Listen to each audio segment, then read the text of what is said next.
Voter चोरी, जिसका मतलब एक वोटर के नाम वोटर लिस्ट में अनेक जगह आ रहे हैं। फेक एड्रेस मतलब एड्रेस है ही नहीं, या फिर house number 0। Bulk voter in single address मतलब एक छोटे से घर में 40, 50, 60 लोग रह रहे हैं। इनवैलिड फोटोज, छोटी सी फोटो है या फिर फोटो ही नहीं है, और वो जो छोटी फोटो है वो दिखती भी नहीं है। कौन है, किसका चेहरा है, नहीं पता लग सकता।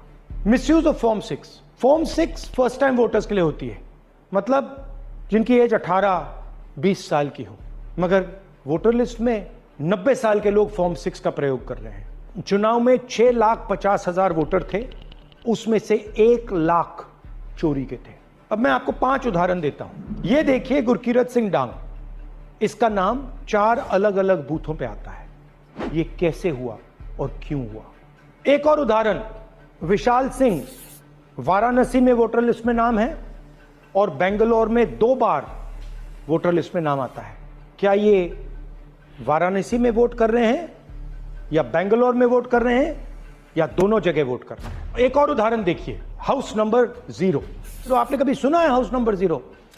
हमने तो नहीं सुना था, मगर बेंगलोर में हजारों हाउस नंबर 0 हैं वोटर लिस्ट पे।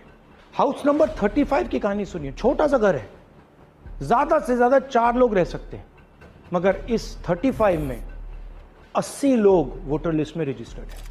ये ईआरओ ने कैसे अप्रूव किया, क्यों अप्रूव किया, पता लगाना है। अच्छा, अब ये देखिए वोटर लिस्ट, इनकी फोटो देखिए, या फोटो है ही नहीं या फिर छोटी छोटी फोटो है जो दिख नहीं सकती। इन वोटर आईडीज पे वोट दिया गया है। अब मैं आपको बताता हूं शकुन रानी की कहानी। फर्स्ट टाइम वोटर बनी है, 70 साल की आयु है। एक बार फॉर्म 6 का प्रयोग किया और उसके कुछ ही महीने बाद दूसरी बार फॉर्म 6 का प्रयोग होता है। 2 बार इनका नाम वोटर लिस्ट में आता है और फर्स्ट टाइम वोटर की लिस्ट में आता है। ये फर्स्ट टाइम वोटर हो ही नहीं सकती। तो क्या शकुन रानी जी ने वोट किया या किसी और ने शकुन रानी जी के लिए वोट किया? ये ही छुपाने के लिए सीसीटीवी का डेटा हमें नहीं दिया जा रहा है।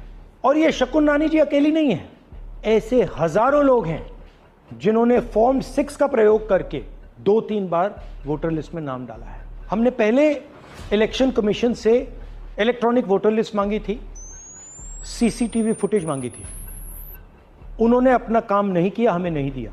फिर हमने अपना इन्वेस्टिगेशन कराया, आरटीआई भरे और हमारे पास डेटा आया। भाई और बहनों, सच्चाई यह है कि हिंदुस्तान में इलेक्शन कमीशन और बीजेपी मिलकर इलेक्शन चोरी कर रहे हैं। यह पूरा का पूरा सबूत ब्लैक एंड व्हाइट में आज हमने आपको दिया है। इलेक्शन कमीशन जानता है कि हमने उनकी चोरी पकड़ ली है, इसीलिए एसआईआर आया है। यह एसआईआर जो है इंस्टीट्यूशनलाइज चोरी है। इलेक्शन कमीशन खुलकर बिना डरे बीजेपी के साथ मिलकर चोरी कर रहा है। और ये जो एसआईआर है, इसका लक्ष्य गरीबों का जो हक है, उनका वोट जो है, उनसे चोरी करने का है। मैं आपको एक और बात बताना चाहता हूं। इस पूरी इन्वेस्टिगेशन में हमने वोटर एडिशन को देखा है, मगर जितना एडिशन होता है शायद उससे ज्यादा डिलीशन होता है, सबट्रैक्शन होता है।